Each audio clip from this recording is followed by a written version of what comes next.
So I love, before we start, I love what you're doing because I pray a lot. That's the only thing that really helps me, right?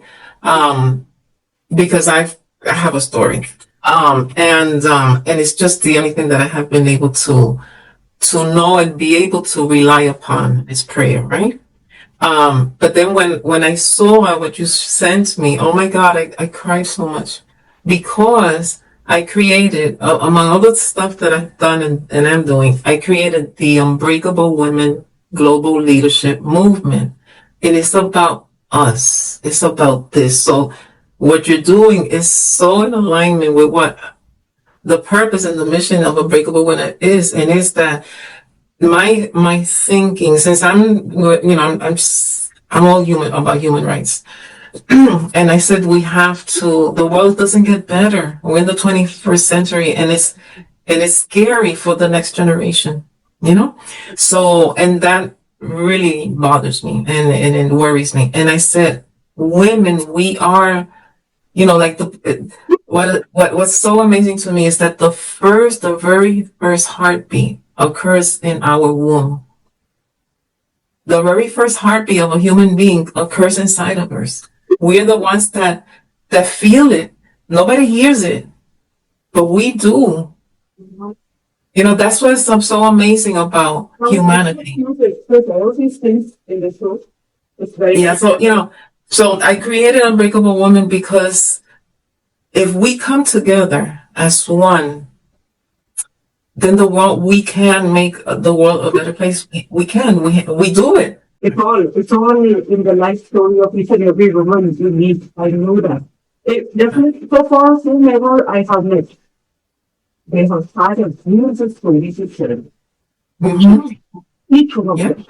And each one of them is so very expressive in their own ways. We learn quite a lot from them. Quite a lot from them. Right. Oh, yeah, absolutely. You learn from each story. You learn from each story because And even though. Can you just how many stories are we planning to have here? So and that's about Unbreakable Woman. So the magazine is called Valora, and it's a platform. It's a different type of magazine. It's because it's about your story, your voice. Exactly. So you're doing it here, and so that's what I'm saying. This, when Dr. Rivera told me about you, I said, "Oh my God, yes!" And when you sent that to me, I was crying. I said, "Oh my God, the alignment is yeah." Good evening, and welcome to yet another one more episode of My Story, My Dream. Priyanka. This has been happening for quite a while. We have been hearing from stories from many women from different parts of the world. And each one has got something very exclusive to share. And each one is different. And each one is so unique. Thereby, we are celebrating this uniqueness on this platform of My Story, My Dreams, Priyanka. Can you imagine if having 1008 uniqueness all under one platform? What a celebration it's going to be. Let me see. This My Story, My Dreams, it's still a unique chapter because at the time, when story remains captivated, by flawless images and curated factors, My Story, My Dreams dares to champion a more courageous narrative. Yes, they are very courageous. Where only authentic, where only authenticity is celebrated above perfection, and vulnerability is recognized as the birthplace of truth telling. So this platform illuminates the unseen arts of women's life, the quiet spots of their identity, the shadows of the private struggles, and the transformative turning points, and that this happened with a profound impact of bringing change into the society that echoes beyond and far individuals' achievements, thereby bringing transformations in the society. Yes, success is not measured by the crisis, but by the depth of the personal meaning and the legacies that one leaves behind for ages to come. By honoring these unfiltered stories and embracing our shared humanity, my story, my dreams, fosters a vibrant community where women uplift one another and the generations are empowered to dream boldly for the future through wisdom of the diverse voices, be it entrepreneurs, artists, leaders, change makers, forerunners, trendsetters, be it anyone, the trailblazers. This show offers both validation and practical inspiration, reminding us of all the greatness that was not in the struggle, but because of things, their uniqueness. The uniqueness of standing alone, standing away from the crowd to celebrate the greatness from within. The life story library, not really a person. It's a movement. It's a movement to redefine success, nurture resilience, and ensure that every woman, in all its journey, in all its honesty, becomes a beacon for those who follow it. So, on that note, we are joined today by yet another one exclusive guest, very exclusive in our own way. He's rare. He's definitely rare because he doesn't wait for things. She becomes it. It's not the woman's things that she celebrates, but the woman's things that builds generation that she celebrates. He doesn't race alone. He races with humanity. She's not the future, but she is the force who's shaping it. Because he believes in nothing. Strong women build stronger societies. On that note, we are joined here on this platform with Dr. JEANNETTE MATTA. Hope I'm getting your name right now. Jeanette Massa, yes. Yeah. Ma'am is an American human rights advocate, non-profit leader, and an international speaker, best known as the founder and CEO of Men's Channel Foundation Corporation, based in Tampa, Florida. Her focus works on protecting vulnerable communities through education, advocacy, and leadership. She is a founder of Unbreakable Women Global Leadership Movements, Chancellor of International Institute of Leadership and Strategic Management, ILLSM, Chair of Pittsburgh Country Human Relations Board, Florida, member of communities addressing human trafficking and community engagement in Tampa Bay.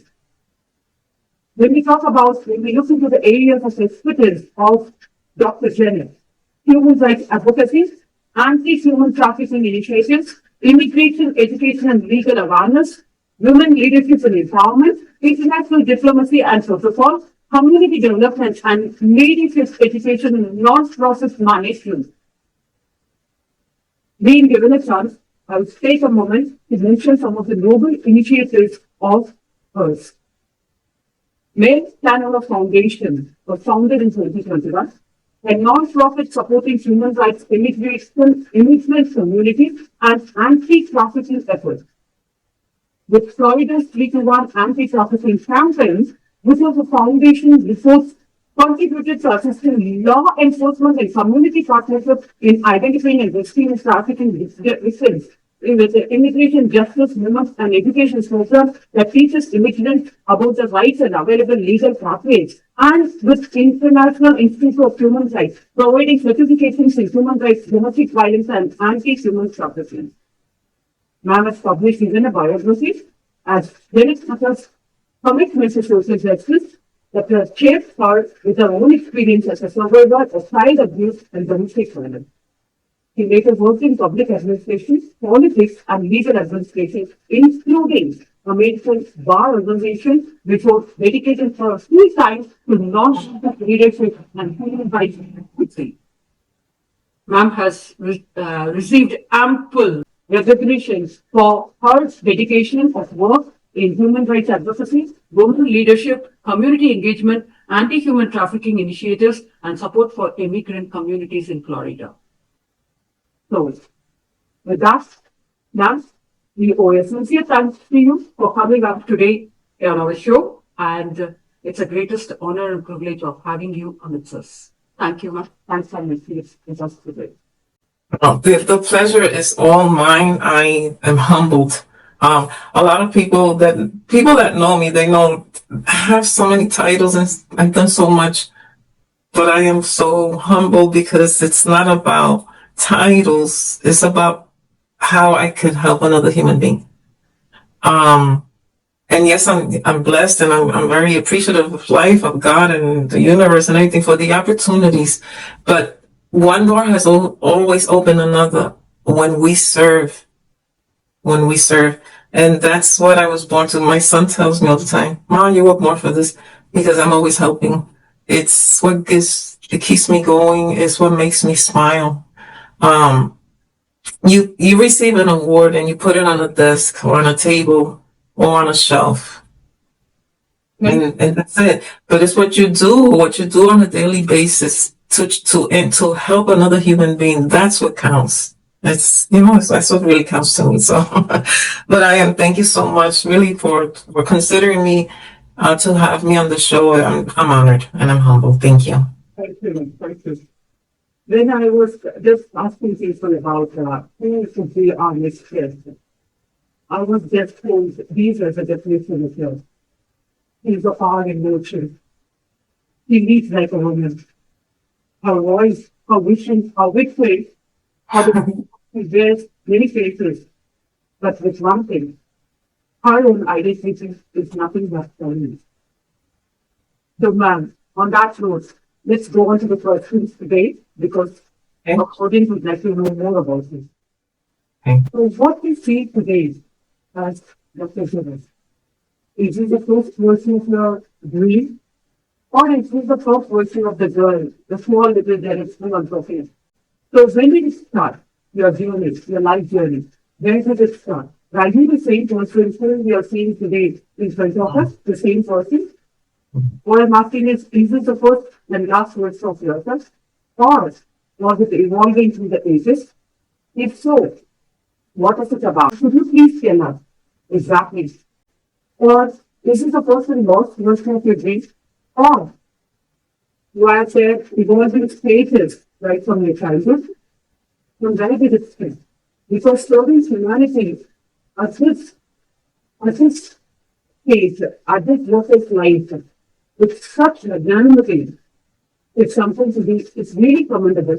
And can you please tell us exactly what was the first step? Where did it start? Was it your environment or somebody, like some individuals who has shaped you like this today? So all this that you see here and everything that I've done and everything, I am the same person that I was when I was 6 years old with more experience. And it stemmed from trauma, childhood trauma. I experienced something devastating when I was a child. And I used to see kids in school, that were being bullied, like, but since I was going through that trauma myself, what I did, that brought out that strength to help the other one that was being bullied.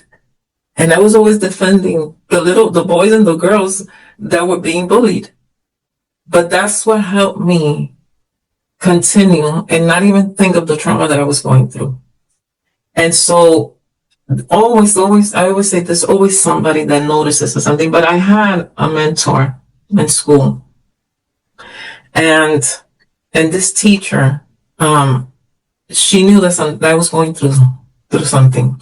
But she taught me that I am stronger than anything that was happening to me. And I was 6 years old, and I was 7 years old, and I was 8 years old, and I kept on going. And so I always remember those words, is that going to beat me?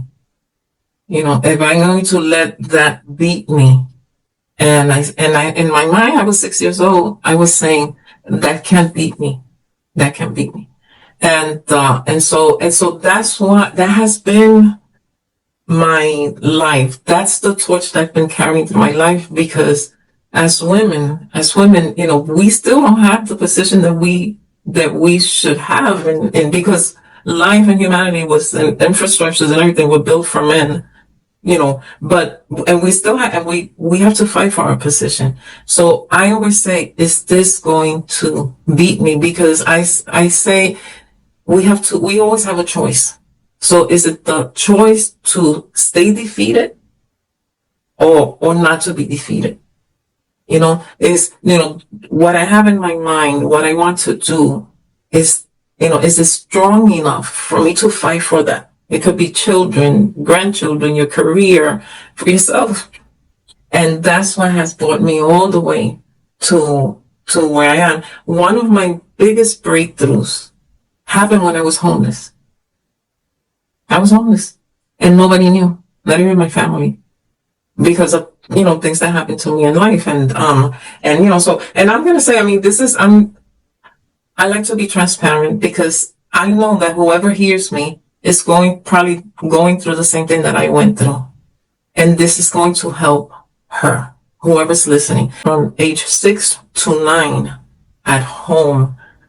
And then fast forward, I was 14 years in the worst kind of domestic violence, the worst kind. I am alive by the grace of God. I raised children that were not mine. I had one child, and I was the caretaker for everybody in the family, and this, and friends, and this and that. And I put myself through school. But even at home, when I used to go to bed and I used to cry because it was just so much, but I used to get up in the morning and keep on going. So the day would go by focused on what I had to do and accomplish and help and whatever. I got home, when everything shut down, I went to bed, that's when I would cry, but not during the day, And so that's what kept me going, the resilience from pain. So it's converting that pain into power, it's converting that pain into power, taking that pain from inside that only you know how bad it is, how deep it is, and saying, is this going to beat me? How can I beat this? And that's where resilience is born.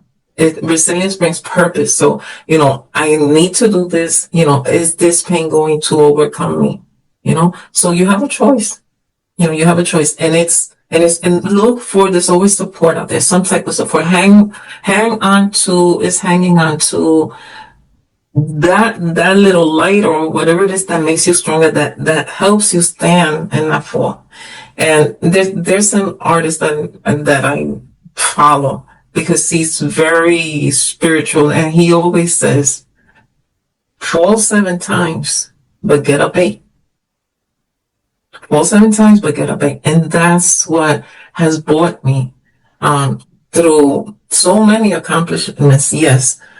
But those accomplishments didn't come from a happy life. They came from fighting, from overcoming, from tears, from struggles, from homelessness. I mean, and my biggest, believe it or not, my creativity comes when I'm in my darkest hour, let's say. I get very creative, because I can't focus on what's causing the pain. I have to focus on what's going to get me out of this pain. And so, Unbreakable Women also was born that way. It was a moment that, and I said, wait a minute, also, and that word saying, I said, I'm unbreakable. And I said, wait a minute, there's so many unbreakable women. And here we are, so that is part of who I am today. I accept, I have not gone to so many awards that they have wanted to award me, and I don't go, because that represents something that I did, but not who I am. And I'd rather stay true to who I am, because I'd rather celebrate and help someone receive an award, because that's my award. My award is helping you get yours. That's how I'm built, because, there's a lot of pain that we carry. Those are scars that never go away, never will go away. But those scars and that pain that you feel, sometimes on a daily basis, sometimes, something sparks it, but it's the saying, no, and look how far I've come, and say, you did it, so that's where, I tell women, I tell everybody, you know, learn, take that power, shift it. I mean, that pain, shift it into power because you can. We have it within us. Yeah.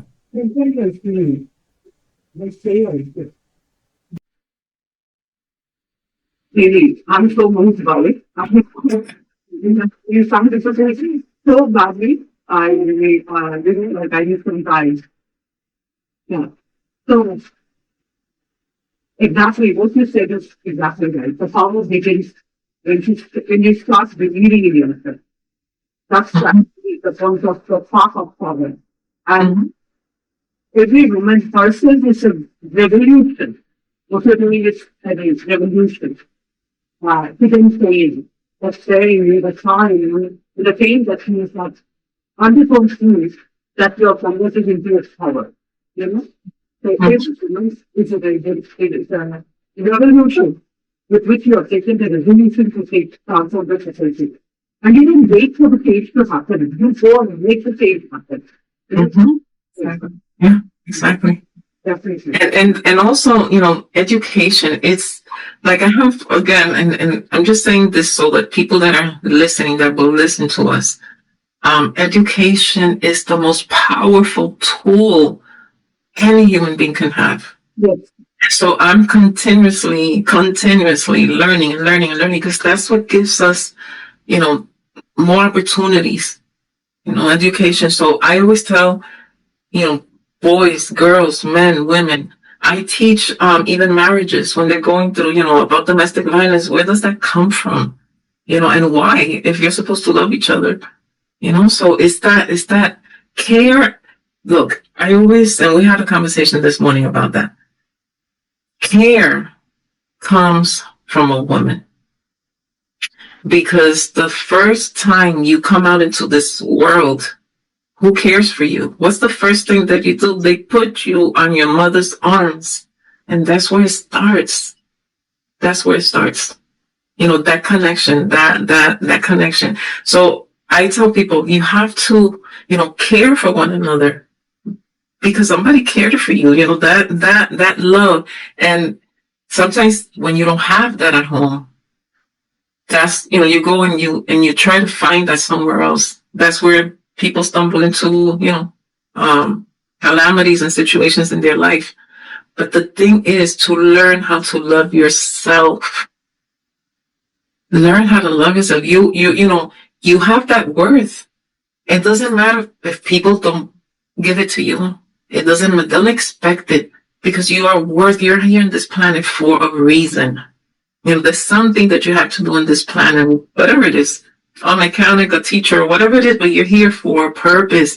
And you have to recognize that yourself because you have to love yourself. You have to love yourself. And it's hard sometimes because sometimes people, even the environment that you're in, doesn't recognize your value.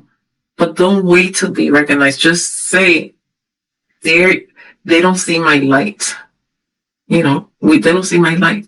And, so that's why I think that's why I'm so quiet.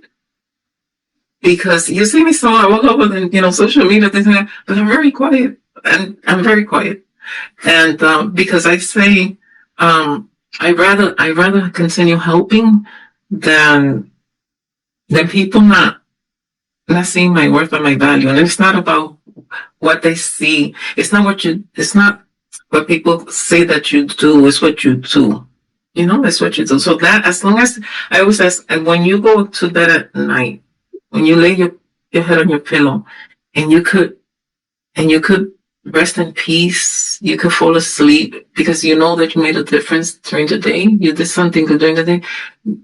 You don't need nobody's approval because it's within you. It's within you, and I think that not I'm think I know that that's why a lot of people that know me, they say, "Oh, you have a special place in heaven," because they always tell me that. They always tell me that you have a special place in heaven because you mentioned something. Um, when I got to Florida, and I got to Florida, well, I was in Florida when COVID hit. Let me put it that way. So I wound up staying in Florida. But I said, I'm such a busybody. I said, what am I going to do? And so my colleagues in Washington, D.C., we were calling each other because, everything was locked down. One of my colleagues, actually, she's from India, she's from Bangladesh. And she told me, Jeanette, why don't you open a nonprofit? And it was like a no-brainer, right? And so when I started looking, I said, what am I going to do here? What is it? I started doing my research of what was missing here, not to do what everybody was doing because it defeated the purpose. I stumbled into two things. I stumbled into the migrant community here. And there's a huge migrant community here. And so I started observing and going and speaking to them. They wouldn't speak to me. They were so scared. And there are a lot of farm workers, agricultural workers, a lot, and communities of nothing but farm workers. And they were scared to speak to me. And I said, why are they scared of speaking to me? And I said, how can I get to them? And what I thought of was to go into the churches, the small community churches, because they all go to church on Sunday. And I started getting acquainted with, building a relationship with the pastors and the reverends and the priests and all of that. And I said, look, I'm here. I want to help. I'm a human rights consultant and advocate and all of that.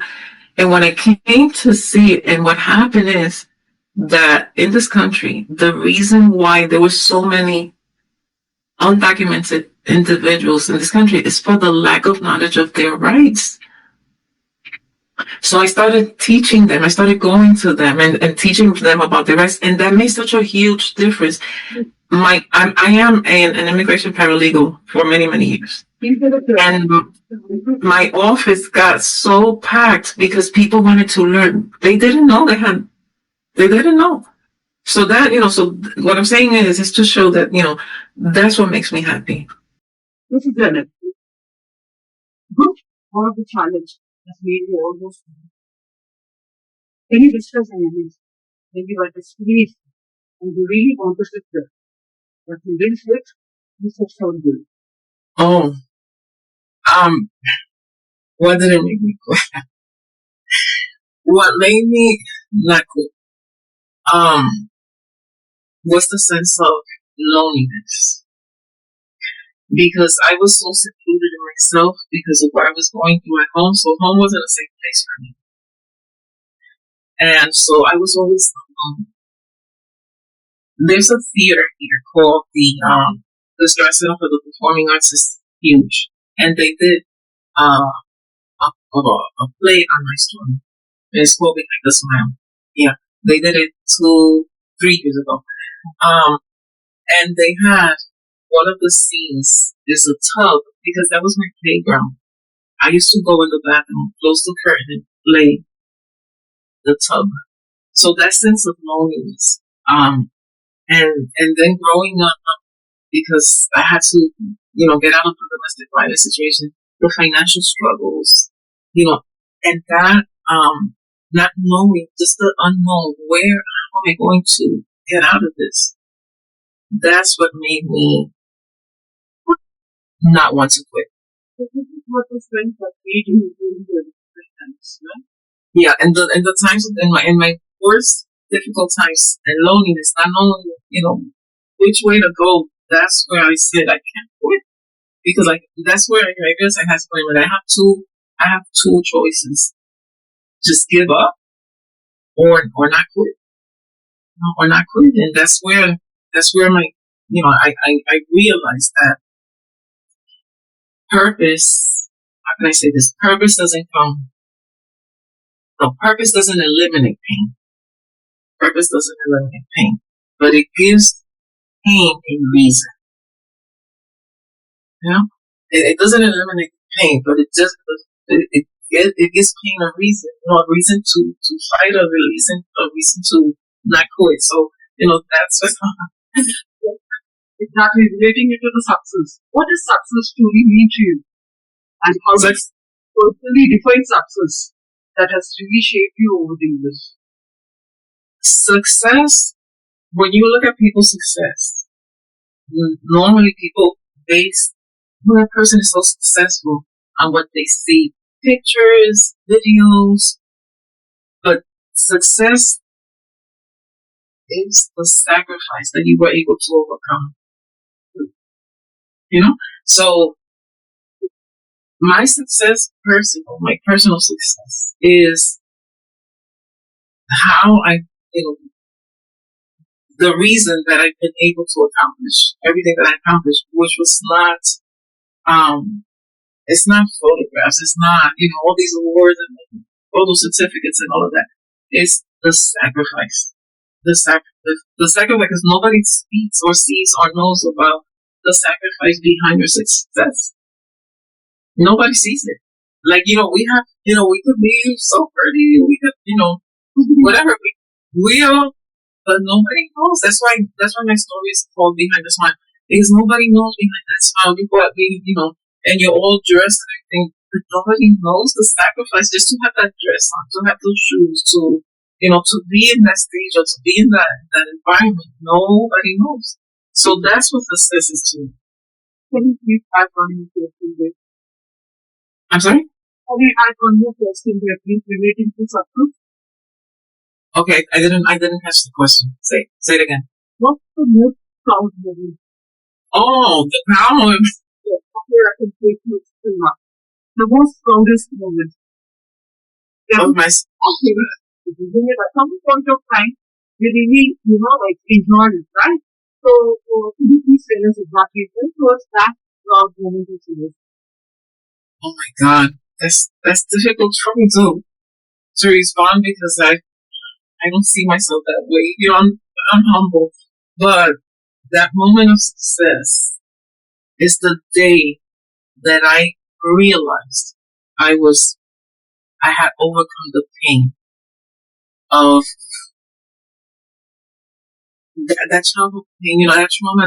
That's the day that I realized that I succeeded. That pain was no longer there. That I overcame that pain. Because sometimes it comes to you, you get these flashbacks. But I look at it and I say, I beat you. So that's the moment I realized, that I succeeded. Not the awards, not, my educational background. It's the day I was able to move forward and say, I have, I feel I succeeded. I overcame that. That's the very great moment of my success that I see. I did it. So what ways do you empower those? And what we do, what? In what way do you empower those women who are there? So it's I want to be their mirror. I tell them, look at me. So I share a lot of dark moments, my own, with them, so that they can see that you can overcome adversity. So look at me. I'm a woman just like you. You can do this. What do you need to come out of that? Don't shortchange yourself. Love yourself. You don't need nobody else's approval because you're here for a reason. But look at yourself in the mirror and look at, they're gonna see me. They're gonna see what I overcame. And so I'm their mirror. I'm every little girl's mirror. I'm everyone's mirror because you can do it. The pain is something. Pain, look, you will never go through life without anything negative happening to you.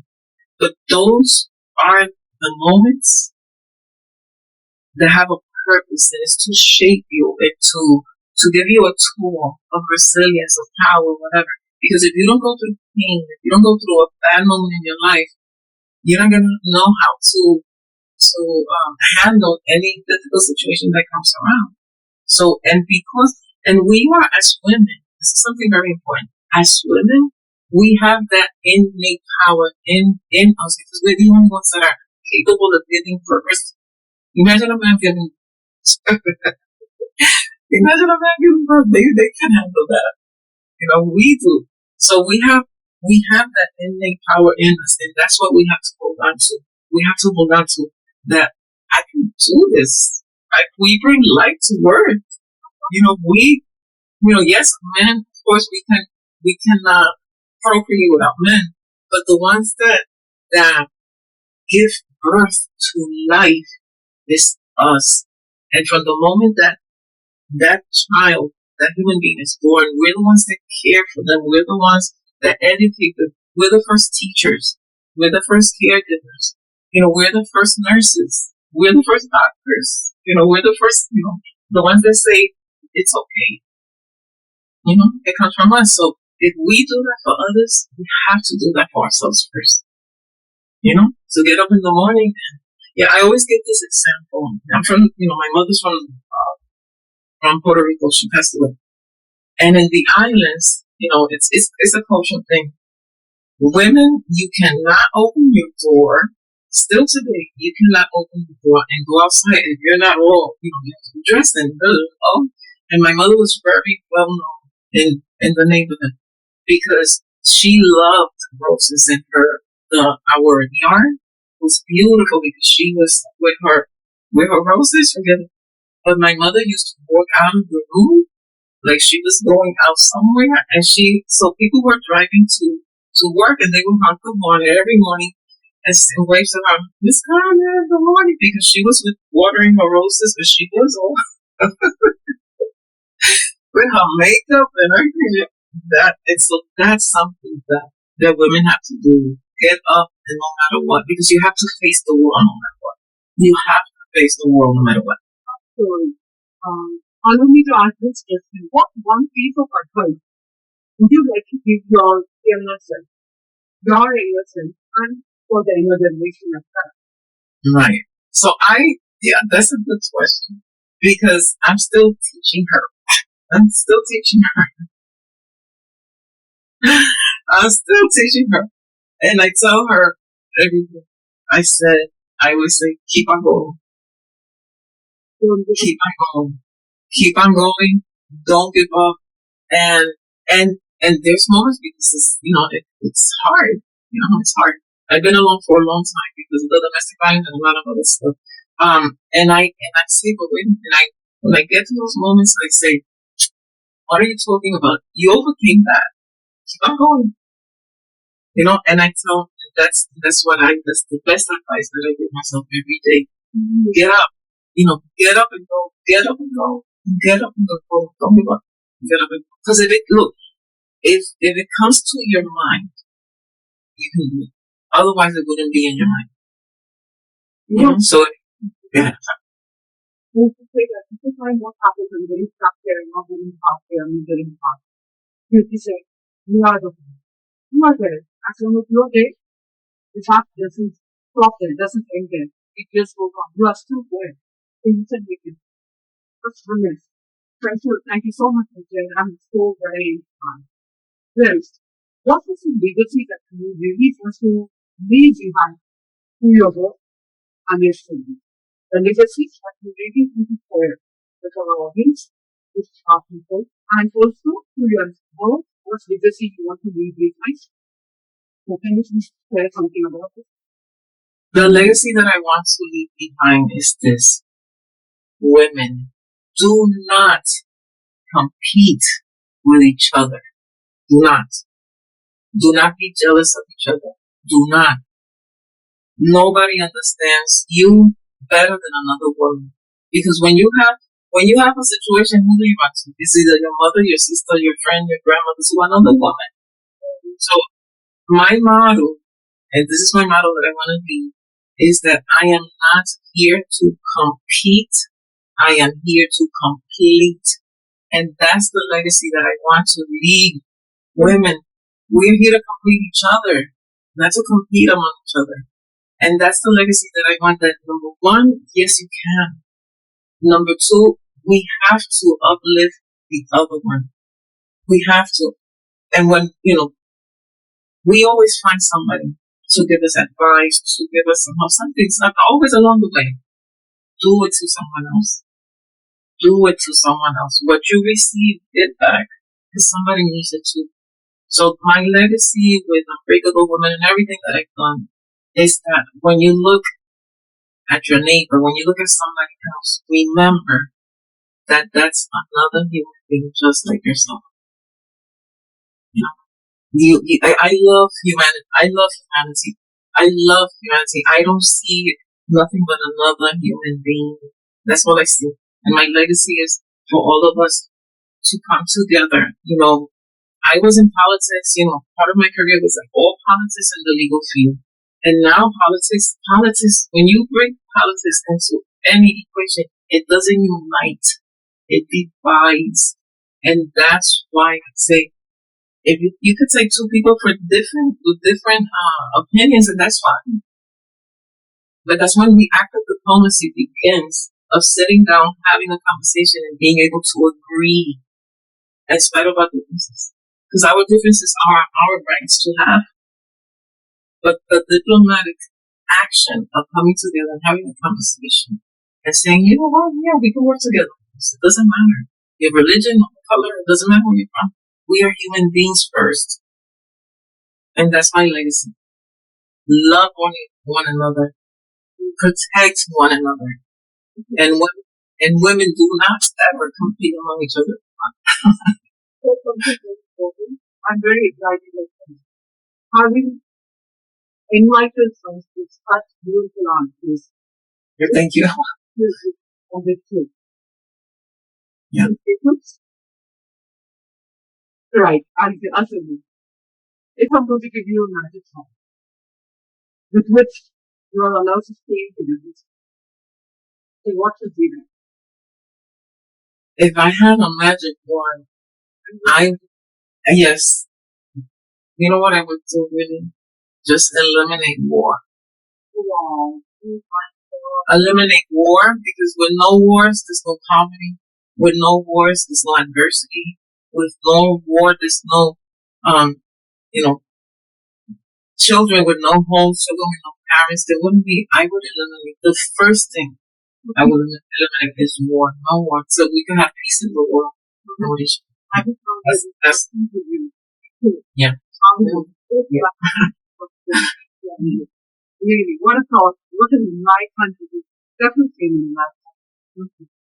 Thank you. Thank you so much. Yeah. Thank you so much. And yes, what's your next big dream? Thank you so much. What's your next big dream? This is my dream. I'm gonna answer very honestly. My dream is unbreakable women. I want to bring women from around the world together. And God is helping me, because we're having our very first conference in Spain in September.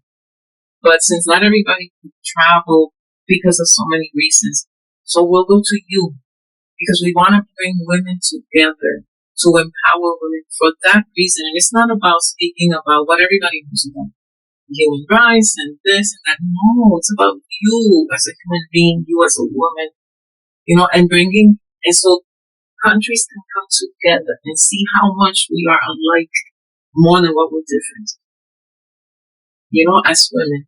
So, it's bridging cultures, it's building that bridge so that women around the world can embrace each other and say, I have a sister in Africa, I have a sister in China, I have a sister in India, I have a sister, it's create a global system for each other, and we're strong.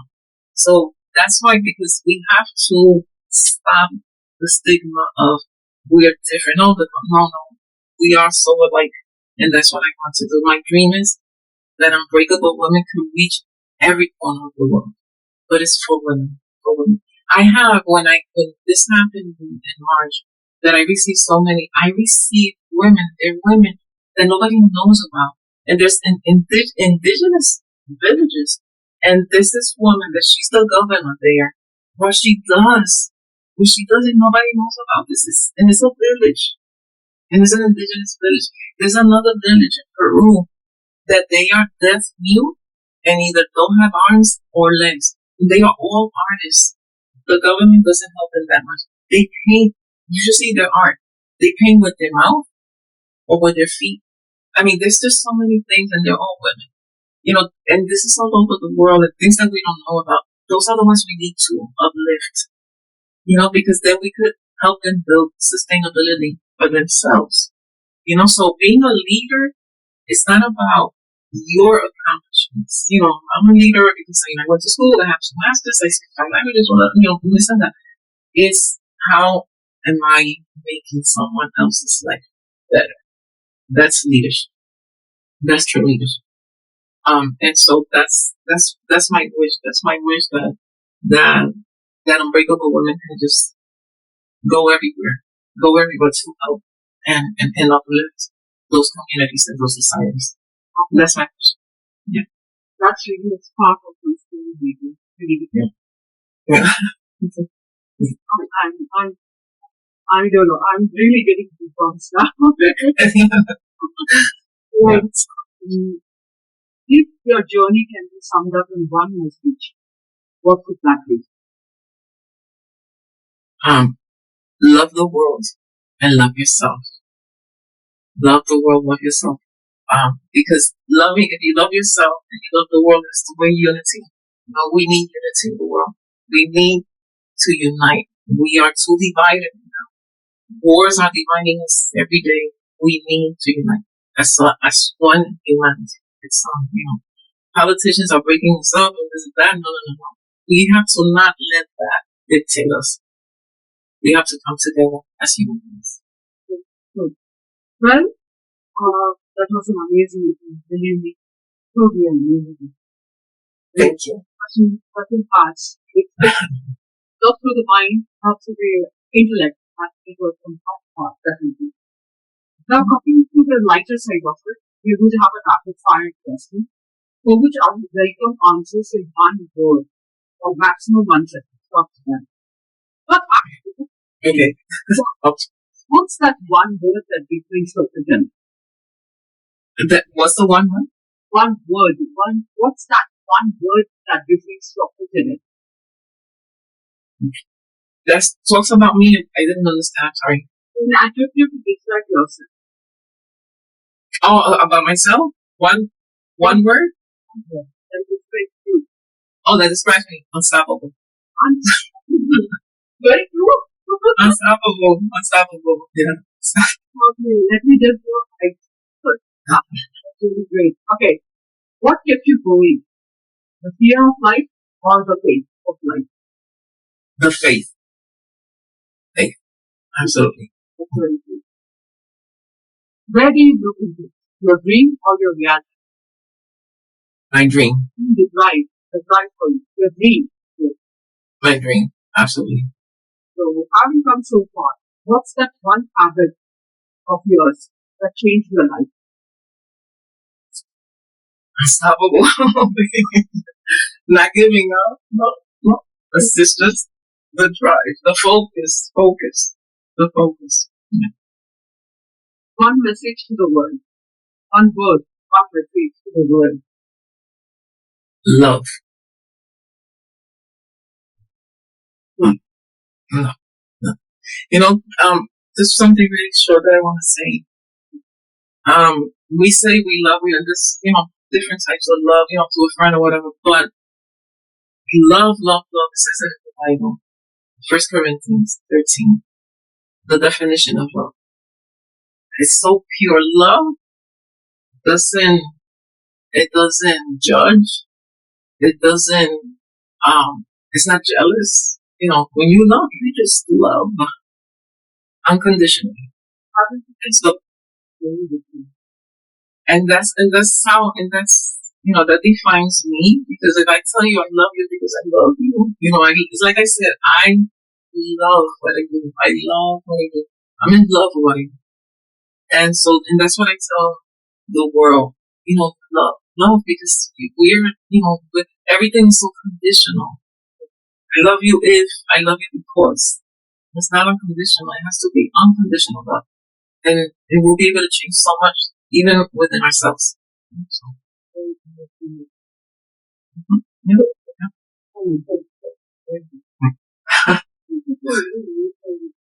Story with you. I will travel so long. I got a request. If I'm going to ask you to complete because we've come towards the end of this session. So, could you please complete this one line for me, for our audience? My story became my strength. When? Oh wow. Um, Let me think about that a little bit.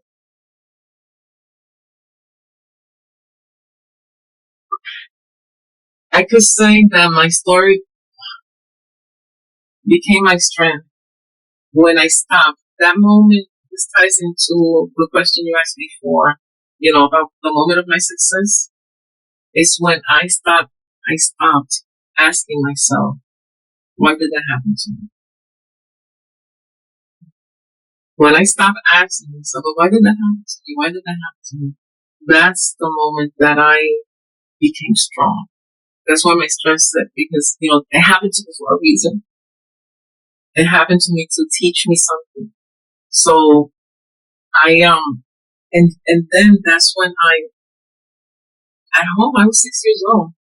I was 6 years old. I said, and I was saying, why did this happen to me? But I knew that when I got older and I stopped, I said, well, it happened to me for a reason, because since I know what this is, I, I, I started helping others so that they don't go through that. And that's the moment. That was the moment, that was the moment. So I will never stop helping, because I know what that is. If I could avoid someone having to go through that, I'm a millionaire. I'm a millionaire slave. Yeah, I'm a millionaire. It doesn't matter what I lack. It doesn't matter what I lack. It's how much I could give. People say, oh, but I don't have nothing to give. And they don't realize that they do. You could give a smile, a hug, a word of advice, something. It doesn't have to be material things. You always have something to give. Always. And sometimes just saying to someone, there's sometimes I'm out shopping I go in the grocery store and I see these little old ladies and they look so cute because they have their makeup, and I stop and I tell them, you look so cute today, you look so good, your whole you so that brightens their day. That you can see it because they're alone, doing their shopping, and then they start talking to you. You never know that one word will change. Yes, usually what happens whenever we have this story conversation, when people come and share the story, we try to fulfill the training there. So your story, I just try to say, you be nice to me. Oh, yeah, it's just be just be real. Be you. Be authentic. It's the authenticity of people. Don't try to be what people want to see. Just be you, because that's a lot of things that happens. It's not, and then you have to always be trying to live up to that standard. No. I'm so happy that I've met the most beautiful woman of country. Thank you. Thank you. Thank you. Thank you. Thank you.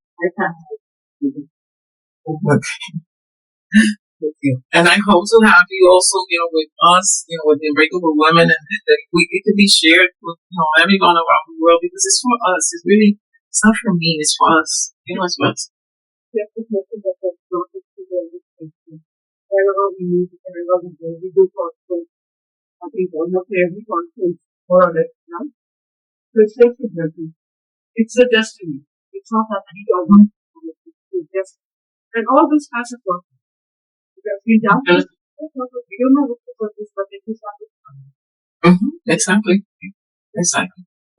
Oh, yeah. So thank you so much. Thank you. This was beautiful. This one. I need to control it. So that was a very inspirational story that you have come across to this. So as we have heard these works of the benefits shared on this day with us, a powerful woman doesn't see the table. She bursts out in bigger table. And she leads with courage, but serves with compassion and succeeds with focus. A woman's power is not in a position, but definitely a woman's power is things see from the pain, but sense with the process. Human being, a community structure, he builds our own community. That's what Dr. Jennifer is trying to do. And he doesn't wait for someone's future, someone's many future. He builds her own future. And she travels with me. And most important thing, the strongest hope on earth is the educated woman with a person. So when you educate a woman, when you empower a woman, you are igniting not one dream there, 1,000 dreams there. So that's what the system is. Educate a girl, empower a family, and transform the very nation. That's what Dr. Dennis is all about. That should be doing. That's what we are also after in this. So he teaches, she creates, and she creates the world, and the world that she belongs to. The scientific opportunity was wonderful having you on our show. Definitely great. With all your service, we are invested to see more to take forward your legacy. Both transforming life, enlightening life, bringing light to both sides. Thank you so much. Because Thank you. yes, so I believe in one thing. Those who bring sunshine to others will not be fulfilled in them. Likewise, you have enlightened our soul today. This the elimination of the mind, definitely. And this sunset will carry the legacy forward for our ages to come. Thank you so much. Thank you. Thank you. Thank you. Now, Thank you. I soul my dream. Not mere day. It's a movement. It's a movement to reconstruct us, nurture resilience, and ensure that every woman's journey is all its on stage becomes a vision for those who stand. Thank you. So until we meet again, it's eight another one who's saying one more practice skills. I can never see. Thank you. Thank you. Bye bye. Thank you. Thank you. Bye. Thank you. That was amazing. Thank you so much. Yep. Oh, we're gonna see each other then. So. Okay. And I hope our paths cross. We have to see each other in person at some point. Yeah, we have to. We're all good. Very good. You can just tell me I can cover it. Yeah, we're having the conference in Spain. I'll send you the information in September. It's going to be amazing. So I would love for you to come. Even if you can speak, that would be amazing. That would be amazing. I'll send it to you because when you see, so this conference is more, when I do a conference, I don't like to call it a conference. It's a transformational experience. And so this conference is just that. I'm going to send you the name of the name of the conference is The Emergence of the Unbreakable Woman. And it's about that. So that would be awesome if you come and speak. I would love to. So I'll send you all the information. Okay. All right. Thank you for having me. It really, I'm humbled. Thank you so much. Okay. All right. Bye.